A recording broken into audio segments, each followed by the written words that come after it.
Hello, this is Daniel Dauphin with Dauphin Horsemanship. Today we're going to show you how to tie an easy to make rope halter. Needed just a second to talk, so here's some B-roll stuff from the subscriber side of my website.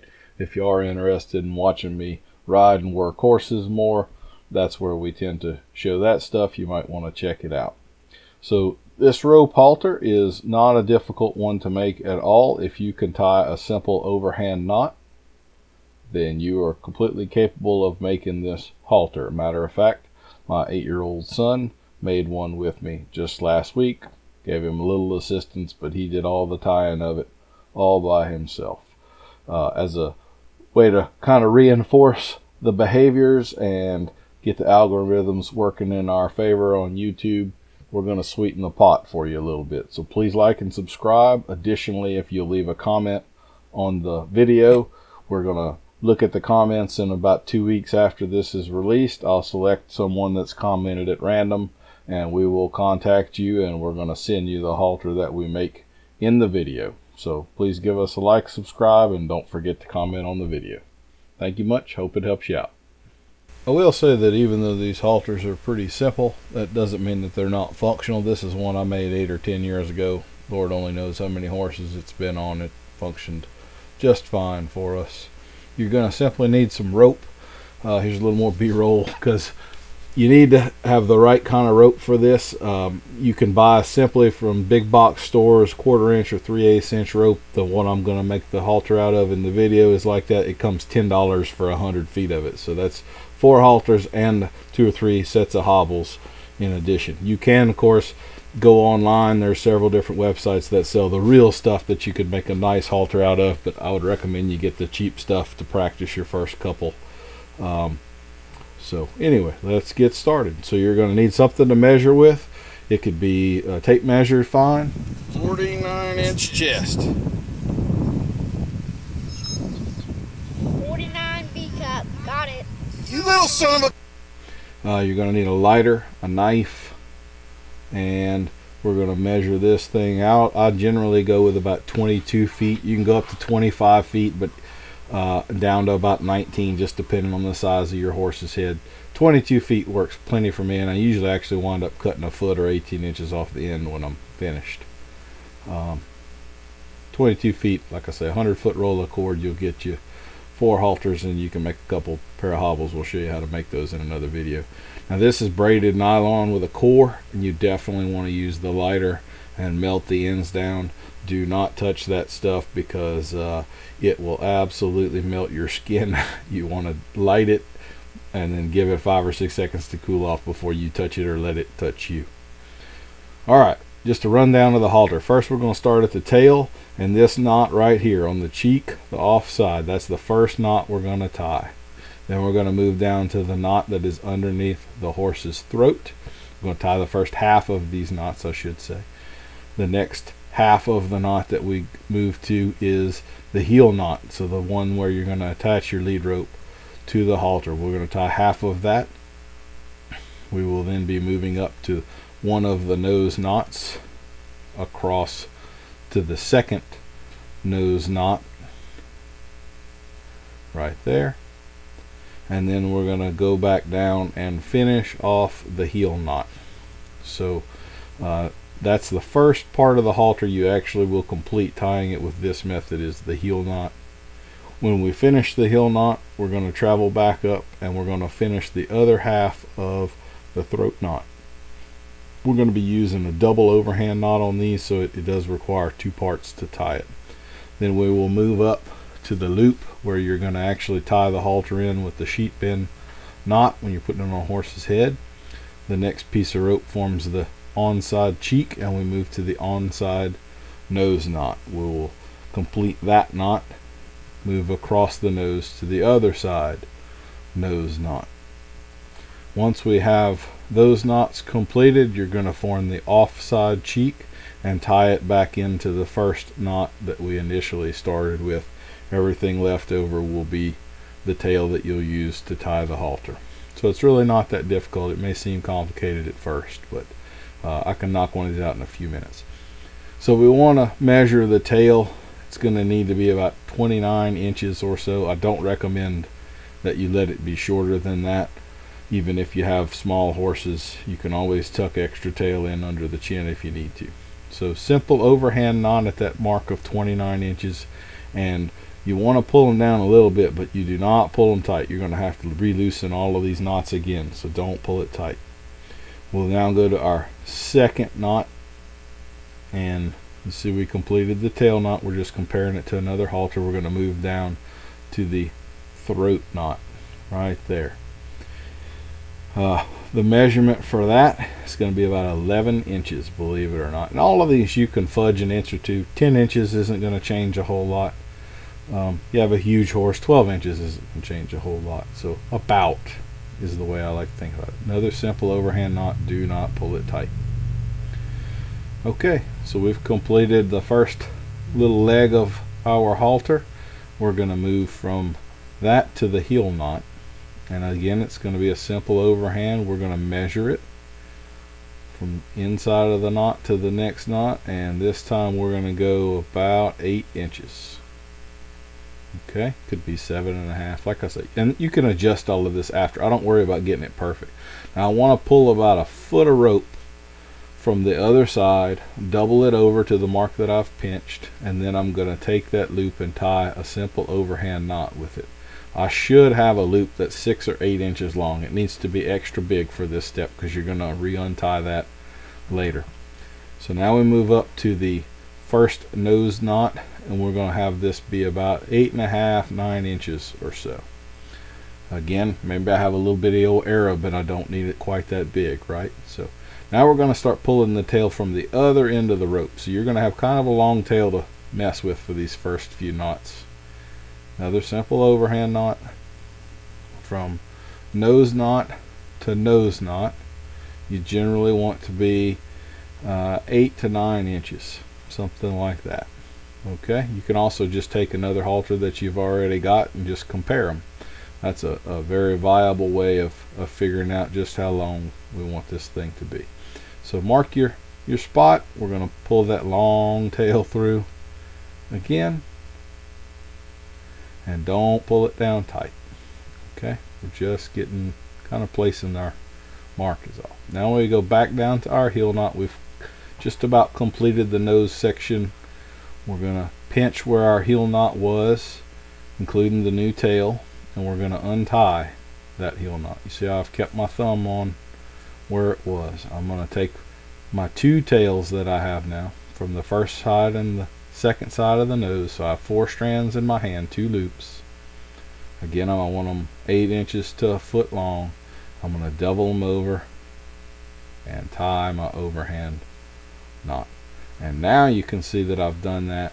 My loops aren't nearly as big. Now they're about the size you would normally think of with the halter. So it needs to start big because that second knot's going to take up more rope than you probably think it is. There's our nose just about completed.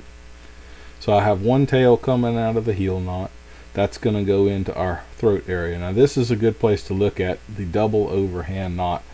You notice it has an X on both sides. This is the knot we're going to be using from here on. Finish this halter off. Also called the lover's knot because they intertwine so easily. So we're going to start off with that simple overhand knot. Notice that it kind of has a big hole in one side of it. I call that the belly. Alright. We're going to take our second strand and we're going to run it through the belly of the first knot. We're going to take that second strand and we're going to double it back on itself, forming our loop, and we're going to tuck the tail through our loop. Only difference is we're also going to tuck the tail through the original belly of the original knot. So we basically have 2 overhand knots that are linked together through the bellies, and then we're just going to snug those down, letting you have a look at them. But we're going to snug them down, and as you snug them down they come together, and you notice it's going to form 2 distinct X's on either side of the knot. So we've got an X on that side and an X on the other side, and that is the double overhand knot. Okay, so we're going to get our our long tail here, the end of it, and we're going to open up that throat knot, and we're going to just pass the tail through from the side of the halter. So we're going through that belly part. Again, for these first few knots you do have quite a bit of rope to pull through, and then you just kind of want to make sure these two knots are in the same place, so you pull all your slack and you don't let a coil get in there. We're going to wrap it around, and then we're going to open up the bellies of both of the knots, and we're going to just pass the tail through that. Now I'm pulling the slack out, and we're going to just snug it down. Not super tight. You might have to adjust these later. Just don't get anything tight until you're completely finished, but we'll snug it down a little bit. Now you can see that that is the correct knot. Okay, see the two X's? Now we're going to take our tail that's coming out. We just completed the throat. We're going to move up. We're now tying the loop where you're going to tie the tail of the halter to actually secure it to a horse's head. So I'm just measuring off of the other knot on the off side, and I'm going to just form another loop about 8 or 10 inches long and tie a simple overhand knot with it. So I'll wind up with a loop that's maybe 3 inches long or so, plenty big for me to get the tail through and tie the sheet bend knot. And again, I didn't measure this time, I just went off of the corresponding knot on the off side, our first knot that we tied. So now we go our tail in from the loop we just tied, and we're forming the cheek piece where it ties into the nose. So I'm going to get my tail again. We're going to loosen up that overhand knot, and we're going to pass it from the underside up through the big open hole, the belly of that nose band knot. And then we're going to measure, because this one doesn't have a corresponding one on the other side yet. So we want that to be about 11 inches. Okay. Be 11 and a half, could be 12, could be 10, in that ballpark. And again, you can readjust all of these to fit your individual horse when it's all said and done.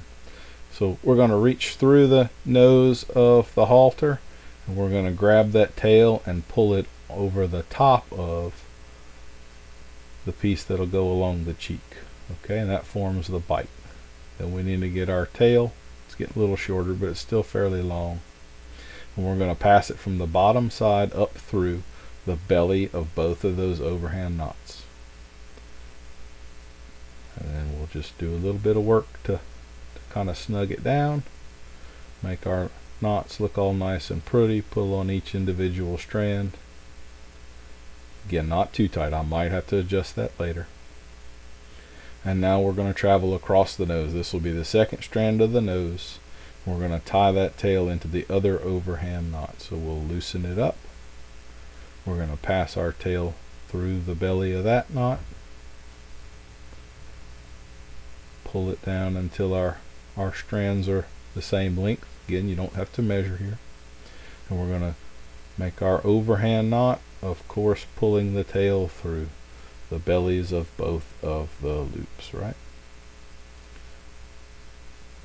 So make sure you have a good border collie watching you that can make sure you're not making any mistakes there. Alright, we'll kind of get that knot all situated and happy and looking pretty. Okay. Now we're going to do the other side cheek piece, and again, you already measured the first knot, so you just go off of where that loop wound up. You get your first knot that you tied, and you'll get your tail in, loosen that first knot. You can see I'm going to have a little extra rope on this. I think I wound up cutting off about 1.5 feet of this rope when I finished this halter. So you'll pass the tail through that belly, just pull your slack, and then we're going to just compare this side to the other side cheek piece that we've completed, and we're just going to make sure that they're symmetrical, they're both even. Okay, so nothing complicated there. And now we simply finish our double overhand knot. So we go back around, we open up the belly of the first knot that we tied, and we're going to pass it through both bellies of both knots. And if you have followed along without mistakes, you have pretty much just finished the functional halter. We're going to show you how to make the tail end a little bit nicer, but as far as the actual halter and the rope goes, you are now just about finished. Okay, so we'll show you the finished product here.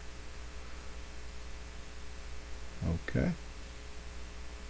And again, these are very functional. I've used them for years and years. This is pretty soft cordage, but alright, so now we're just going to take the excess tail. You could feed that back through the knot and even things out and spend 20 minutes trying it on a horse, taking it back off and evening out. I don't really want to spend that kind of time on a halter that I have $2.50 involved in, so I just cut it off.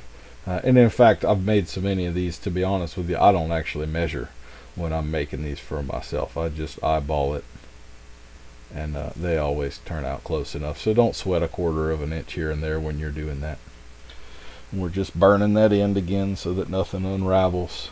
Now we're going to take a little paracord, and we're going to burn the ends. I've got maybe a foot or so of paracord, and I'm going to show you how to whip the end. So I'm just forming a loop with the paracord, and then I pinch it down, and I'm going to wrap it around the loop and both ends of the tails. And you want to wrap this pretty darn tight. Okay, so I'm going to wrap until I get just about to the end. Go an inch, inch and a half, something like that. I'm going to take that tail and I'm going to pass it through what's left of that loop. And now I'm going to take my original tail tied to that loop and I'm going to pull it. And basically that loop is pulling the other tail into the interior where it was all tight, and now it's going to hold itself down. So I will just trim the excess off of both of those tails, and now I have a nice package that'll be easy to take the tails and pass them through that loop to tie my sheep bend knot and put my halter on my horse. Now I do like to kind of overdo this step, so I'm just going to melt that end a little bit. You don't want to burn your rope, be careful about that. But on this end, I'm going to really melt all three of these strands. I want to get them nice and soft and gooey, and what I want to do is melt them into one big blob, and that's going to hold that tail together securely where they don't try to unravel or anything. So I'm going to actually let this thing catch on fire, and I'm going to rotate it around. Again, do not let this melted nylon touch you, because it will burn the heck out of you. So I'm going to let it burn until I think they're all three about the same length. Blow her out, and then I'm going to just take the metal part of my lighter and smear them all together. So that just made one piece out of three pieces. Okay, and don't touch that thing for 10 or 15 seconds. Let it cool down. I promise it will burn you. We're done, folks. And you can use that same whipping technique across the nose if you want. Now here's the halter we just made on Curly. Again, please like and subscribe, and leave us a comment, and we will select someone at random and send this halter to you. Thank you much.